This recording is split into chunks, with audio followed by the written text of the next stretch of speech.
अच्छा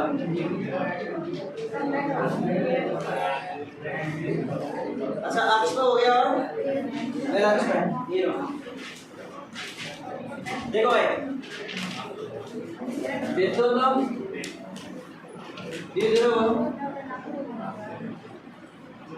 की अक्ष पर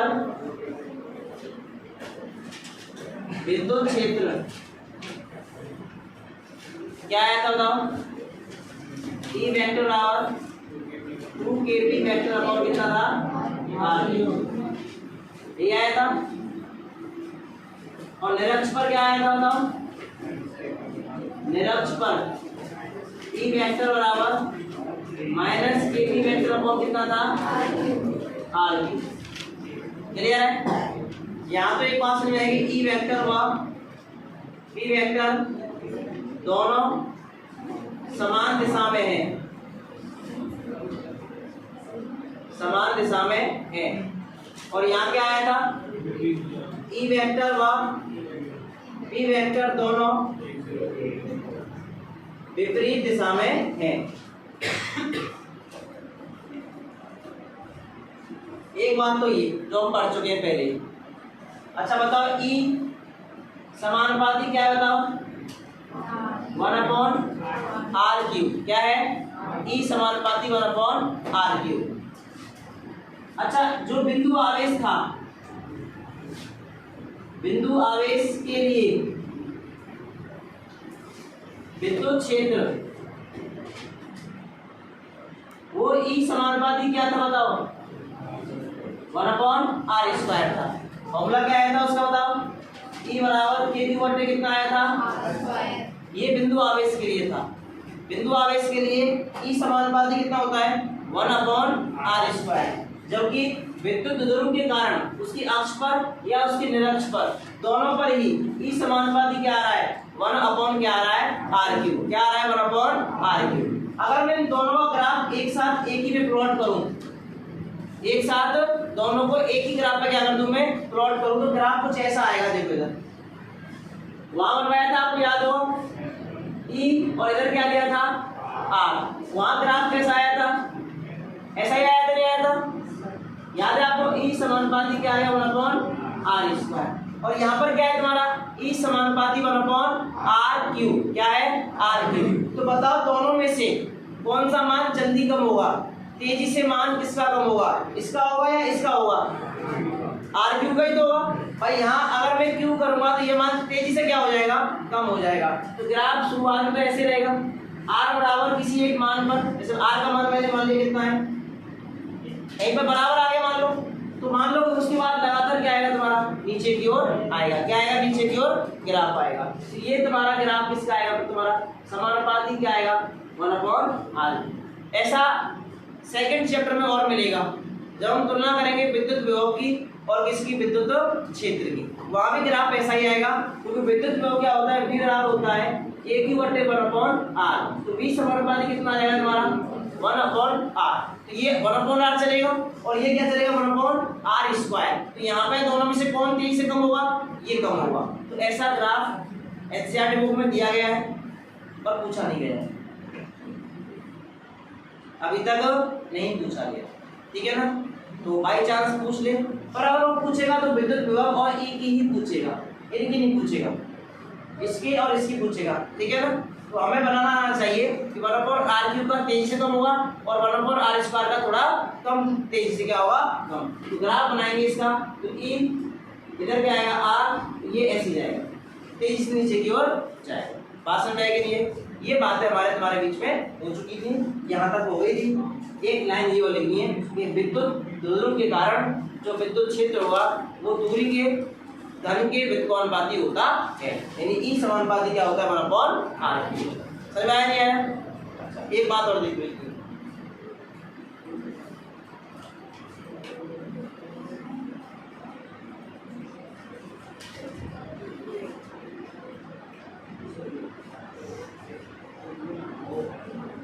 अगर मैं अक्ष और निरक्ष पर, कहां पर? अक्ष पर और निरक्ष पर विद्युत क्षेत्र की तुलना करूं तो देखो ई अक्ष बोलो मान कितना है? 2 2kp अपॉन कितना है बताओ। अच्छा ई निरक्ष मान कितना बताओ, kp अपॉन कितना है, मैंने केवल परिमाण लिया है, ठीक है ना, बोल्ड लगा दिया है, मैंने केवल क्या लिया है, परिमाण। इन दोनों का अनुपात दो भाई, ई अक्ष अपॉन ई निरक्ष,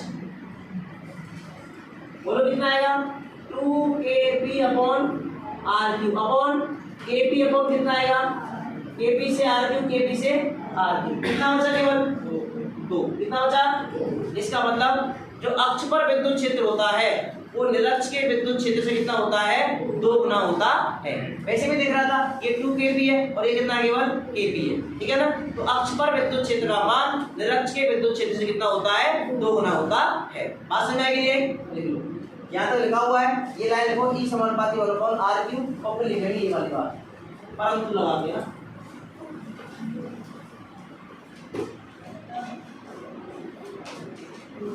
ये लिखा हुआ है यहाँ तक ना, जहाँ पहले ये लिखना है फिर ये लिखना है, फिर उसके बाद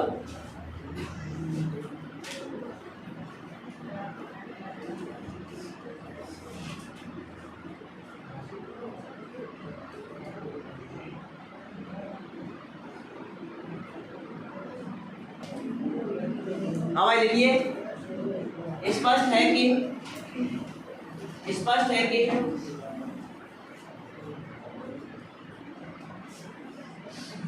विद्युत द्विध्रुव की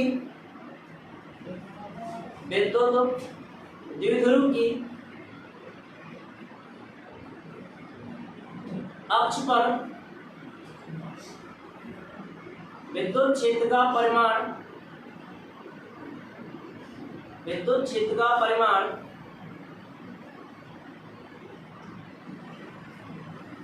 विद्युत द्विध्रुव की निरक्ष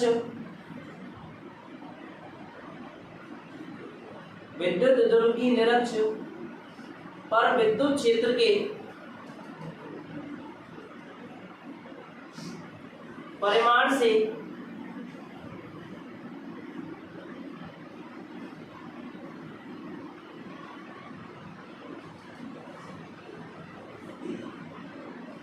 दो गुना होता है। इसका उल्टा ही बोल सकता है वो, है ना। मैंने तो क्या करवाया है, ई अक्ष बटे ई निरक्ष, तो उसका मान कितना आया 2।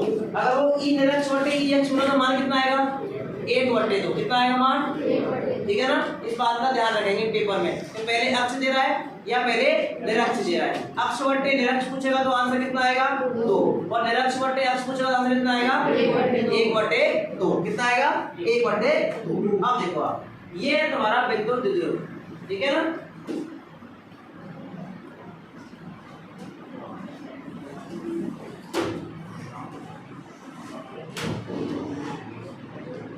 देखो नेक्स्ट हेडिंग है विद्युत द्विध्रुव पर बल एवं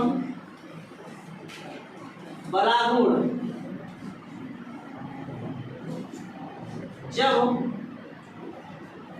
वह एक समान विद्युत क्षेत्र में स्थित हो, ये तुम्हारा हेडिंग है।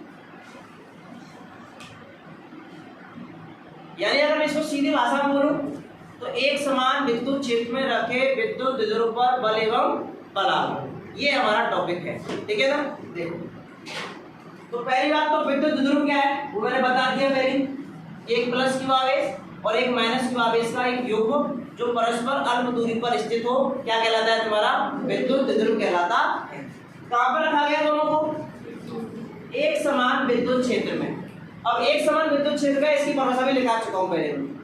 एक ऐसा विद्युत क्षेत्र जिसमें विद्युत क्षेत्र रेखाएं एक दूसरे के समांतर और समान दूरी पर स्थित होती हैं, क्या कहलाता है, एक समान विद्युत क्षेत्र कहलाता है। तो हमारा टॉपिक यही है कि इस विद्युत द्विध्रुव को मुझे कहाँ रखना है, एक समान विद्युत क्षेत्र में रखना है। तो उस पर कुछ बल लगेगा और कुछ क्या लगेगा, बलागुण लगेगा, उसकी हमें क्या करनी है, गणना करनी है। देखिएगा मैंने मान लिया ये तुम्हारा क्या है, एक समान विद्युत क्षेत्र है।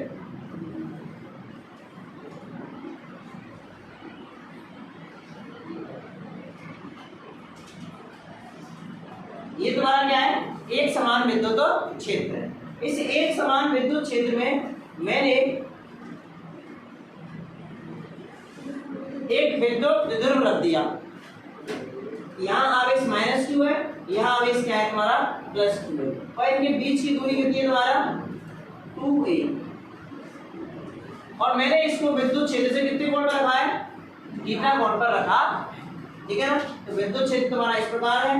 अच्छा, इसका विद्युत आघूर्ण कितना है बताओ, विद्युत आघूर्ण P बराबर कितना होता है, Q इंटू कितना होता है बताओ, और इसकी दिशा कहां से कहां होती है, माइनस से किधर होती है, तो माइनस ये रहा, प्लस ये रहा, तो ये दिशा किसकी आएगी तुम्हारी, P के, यानी P वेक्टर की दिशा तो ऐसी होगी और E वेक्टर मैंने ऐसे लिया है, तो दोनों के बीच में एंगल कितना है, थीटा। ये सवाल है। देखो चित्रानुसार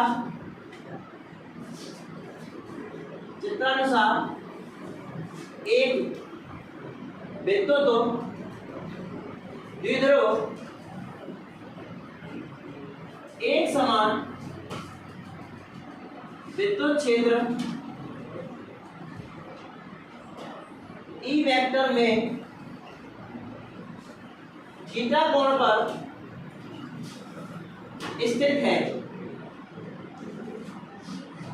बात समझ आएगी रे भाई, एक समान विद्युत क्षेत्र मांगा है ऐसे, तो इसमें मैंने ऐसे क्या रख दिया, द्विध्रुव रख दिया, ठीक है ना, या ऐसे रख दिया, ये रख दिया भाई। इसका ये माइनस है, इसका ये प्लस है, तो आघूर्ण कितना हो जाएगा, q इंटू बीच की दूरी कितनी है 2a। दिशा कहां से होती है, माइनस से हमेशा कहां होती है, इसकी दिशा ऐसे है, विद्युत क्षेत्र दिशा ऐसे है, तो दोनों के बीच में एंगल कितना है, थीटा। इस पर बल कितना लगेगा बताएगा मुझे, +q आवेश पर विद्युत बल, फॉर्मूला क्या होता है बताओ, F बराबर कितना होता है, QE कितना होता है, F बराबर कितना होता है, QE। ये किस में लग रहा है, प्लस आवेश पर, किस में लग रहा है, दिशा कहाँ होगी, विद्युत क्षेत्र की दिशा में, कहाँ पे होगी, विद्युत क्षेत्र की दिशा में। ये बात दिखा चुका हूँ, धनावेश पर जो बल लगता है वो विद्युत क्षेत्र की दिशा में लगता है, और ऋणावेश पर जो बल लगता है कहाँ लगता है, विद्युत क्षेत्र के विपरीत। -q आवेश पर विद्युत बल कितना रहेगा, F वेक्टर माइनस, इसका मतलब है माइनस पर निकाल रहा हूं, फॉर्मूला क्या होगा तो QE, लेकिन आगे क्या आएगा माइनस, क्यों, कैसा आवेश है, ऋणावेश है, ऋणावेश पर बल कहां लगता है, हमेशा विद्युत क्षेत्र के विपरीत। इसका मतलब इस प्लस q पर बल इधर लगेगा और इस माइनस q पर कहां लगेगा, इधर, तो इस पर तो बल लगेगा इधर, ये तो हो गया F प्लस, इस पर बल लगेगा इधर, ये हो गया F माइनस। इसका मान कितना है QE, इसका भी मान कितना है QE, लेकिन दिशा इसकी प्लस है, उसकी कहां पर है, माइनस है। अगर मैं आपसे पूछूं परिणामी विद्युत क्षेत्र विद्युत बल कितना होगा, तो मुझे क्या करना पड़ेगा, दोनों का सदिश योग, परिणामी विद्युत बल, तो F वेक्टर बराबर F plus vector plus F minus vector, यही होगा। F प्लस का मान कितना है QE वेक्टर, F माइनस का कितना है -QE वेक्टर, और F वेक्टर कितना आ गया। इसका मतलब जब कोई विद्युत ध्रुव एक समान विद्युत क्षेत्र में स्थित होता है तो उस पर कोई भी विद्युत बल नहीं लगता है। स्पष्ट है।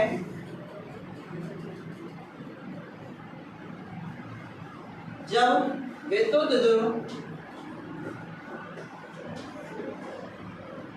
एक समान विद्युत क्षेत्र में स्थित होता है तो उस पर कोई विद्युत बल नहीं लगता,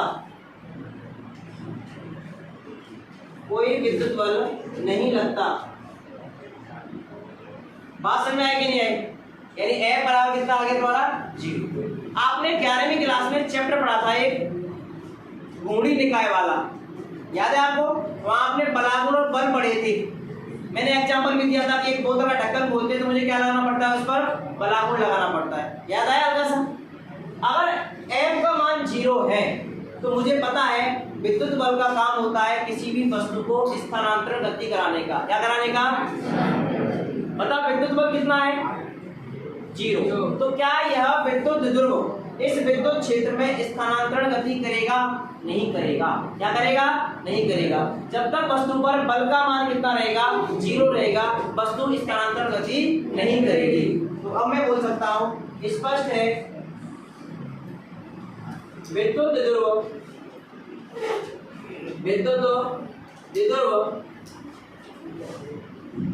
विद्युत क्षेत्र में स्थानांतरण गति नहीं करता।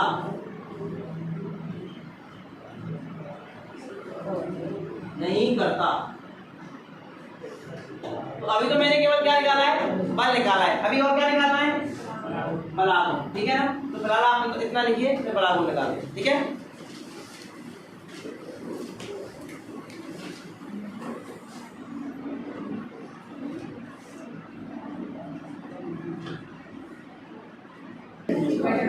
हाँ भाई, अरे उसके पास पैसा है भाई, तुम गरीब हो, उसे चिढ़ रहे हो तुम? वो 600 की तरह गया, क्या दिक्कत आई? गरीब कोई दिक्कत है क्या? इसे लगा क्या है चेहरे पे? आज बुरा बुरा सा लग रहा है। हाँ देखो इधर, ये तो वो वाली नींद पढ़ रहे हो तुम। मित्र आज घर वाले बाहर गए, एक लाइट की गोली निकाल दूंगा मैं।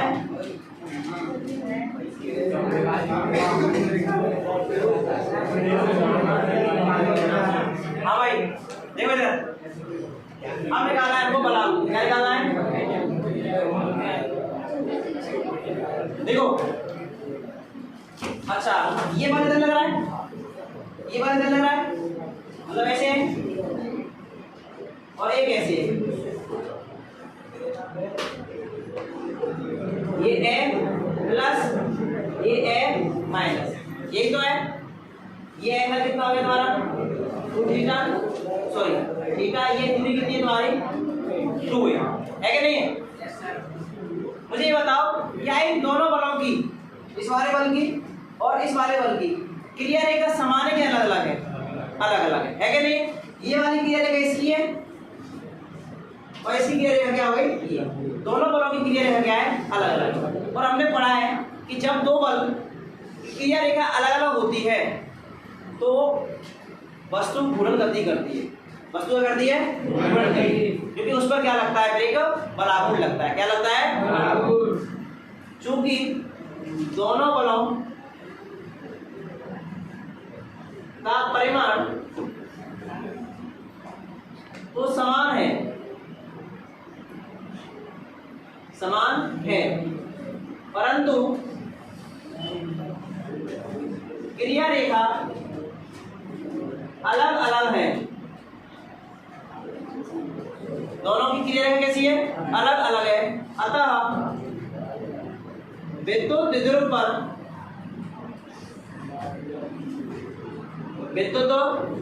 पर बलागुण लगता है,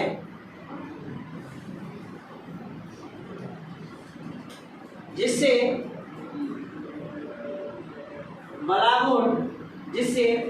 द्विध्रुव विद्युत क्षेत्र में घूर्णन गति करता है। इसका मतलब वस्तु जो आपका द्विध्रुव रखा है एक समान विद्युत क्षेत्र में, उस पर बल नहीं लग रहा, तो वो कोई भी स्थानांतरण गति नहीं कर रहा। लेकिन दोनों बलों की क्रिया कैसी है? अलग अलग है। अतः इसके कारण क्या लगेगा? बलागुण लगेगा। उस बलागुण के कारण क्या होगा? वो द्विध्रुव क्या करेगा? विद्युत क्षेत्र में घूर्णन गति करेगा। अब बताओ बलागुण की परिभाषा से,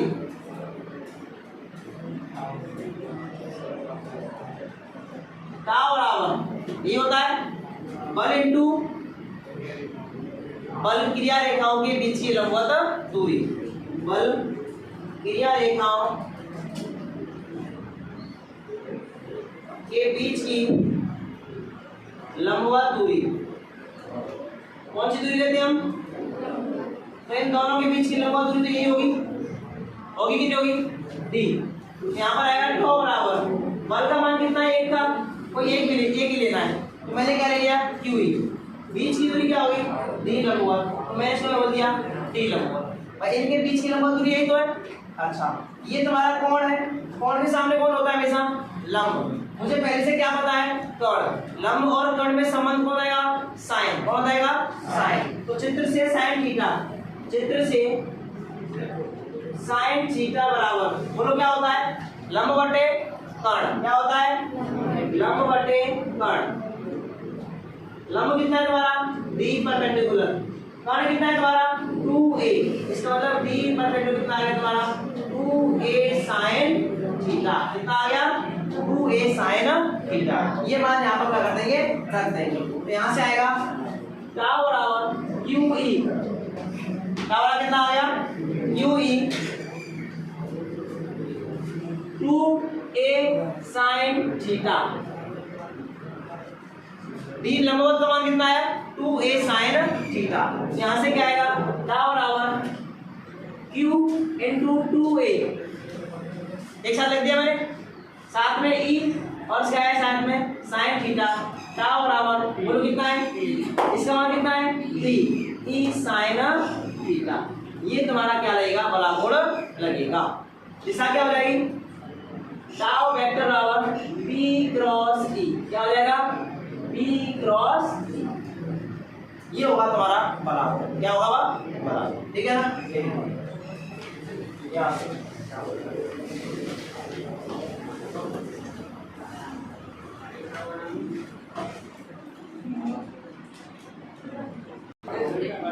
भाई इसके अंदर नोट देने पड़ेंगे ना।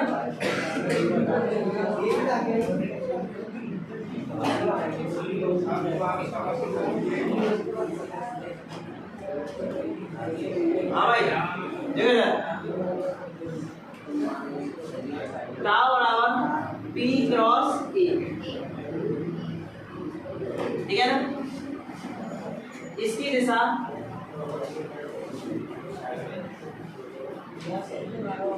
दाहिने अक्ष, दाहिने हस्त नियम से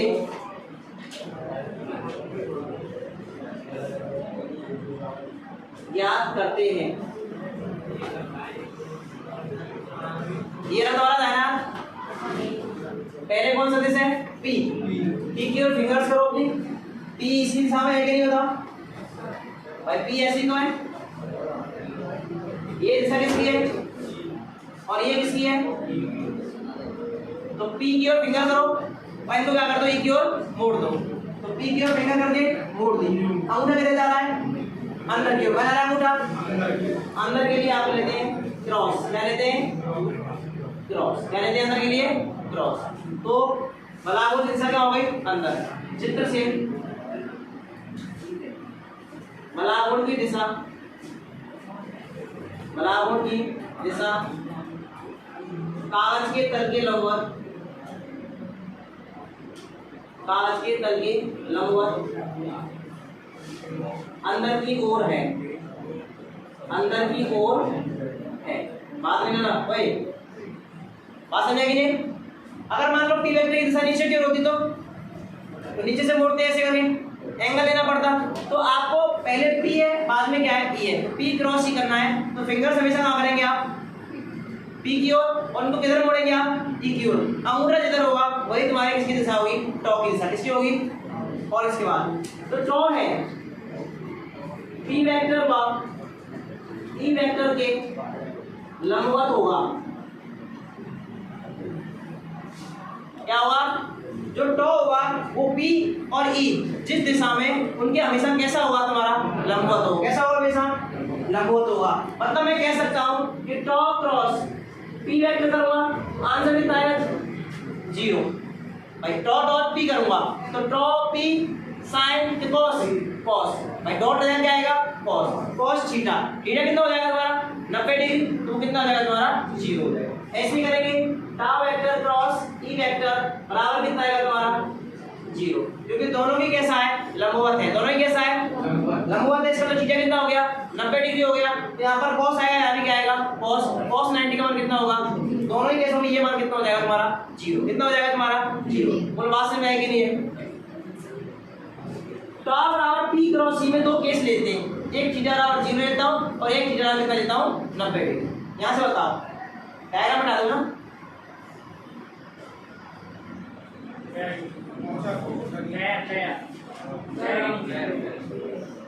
देखो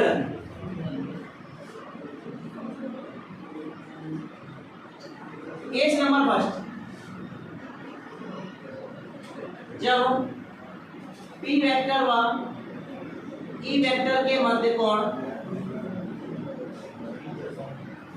थीटा बराबर कितना हो 0 डिग्री, तो यहाँ से क्या आएगा टॉ बराबर कितना था p sin थीटा, टॉ बराबर कितना आएगा p sin कितना आएगा 0, sin 0 का मान कितना होता है, टॉ कितना आएगा तुम्हारा। दूसरा केस, केस सेकंड, जब जब ई व पी के मध्य कोण थीटा बराबर कितना हो 180 डिग्री हो, तब कितना आएगा टाउ बराबर पी साइन थीटा, साइन 180 का मान कितना होता है 0, तो दोनों ही केसों में मान कितना आ रहा है, यानी जब एंगल थीटा का मान इसके लिए P और E के बीच में, इसके बीच में P और E के बीच में 0 होगा या कितना होगा 180 डिग्री, दोनों ही केसों में टॉ का मान कितना होगा 0, मतलब उस द्विध्रुव आघूर्ण उस द्विध्रुव पर कोई भी पराहुण कार्य नहीं करेगा। यानी केस मान लो P वेक्टर ऐसे है, E वेक्टर भी ऐसे ही है, तो टॉ कितना है बताओ 0, कितना है टॉ का मान 0। मान लो P वेक्टर ऐसे है और E वेक्टर ऐसे है, तो टॉ का मान कितना है तुम्हारा 0। इन दोनों ही केसों में टॉ का मान कैसा आएगा तुम्हारा 0 आएगा, ठीक है ना। एक केस लगा लेते हैं,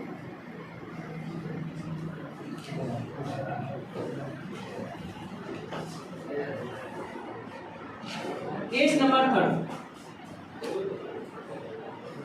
जब P वेक्टर व E वेक्टर के मध्य कोण थीटा कितना होगा तुम्हारा 90, तो sin 90 का मान कितना हो जाएगा बताओ 1, जो कि कैसा मान है अधिकतम मान क्या है, तो बलागुण में कितना रहेगा अधिकतम होगा, बलागुण कितना होगा तो टाउ बराबर पी साइन 90 डिग्री, इसका मान कितना हो गया 1, तो टाउ कितना हो जाएगा तुम्हारा मैक्सिमम, उसका मान कितना आएगा तुम्हारा, इसका मतलब बलागुण का अधिकतम मान कब लेगा जब P और B एक दूसरे कैसे होंगे लंबवत होंगे, कैसे होंगे लंबवत होंगे। जैसे मान लो P वेक्टर E वेक्टर तुम्हारा इधर है और P वेक्टर तुम्हारा इस प्रकार से है, केस कितना आ गया 90, तो का मान कितना होगा तुम्हारा मैक्सिमम, कितना होगा मैक्सिमम। जब समांतर होगा या प्रति समांतर होगा तो मान कितना आएगा 0, और जब लंबवत होगा तो मान कितना होगा अधिकतम, कितना होगा अधिकतम। इसको बोलते हैं समांतर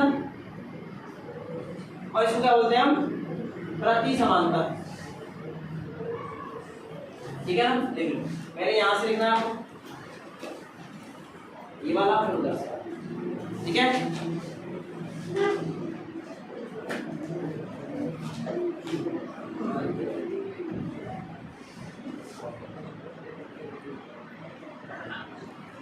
ये तुम्हारा हुआ है जब एक समान विद्युत क्षेत्र में रखा है, कब रखा है तुम्हारा एक समान विद्युत क्षेत्र में। लेकिन अगर विद्युत द्विध्रुव को कहाँ रख दूं मैं असमान विद्युत क्षेत्र में, तो बल और बलागुण का मान कितना होगा कल बात करेंगे इस पर, समझ में आया।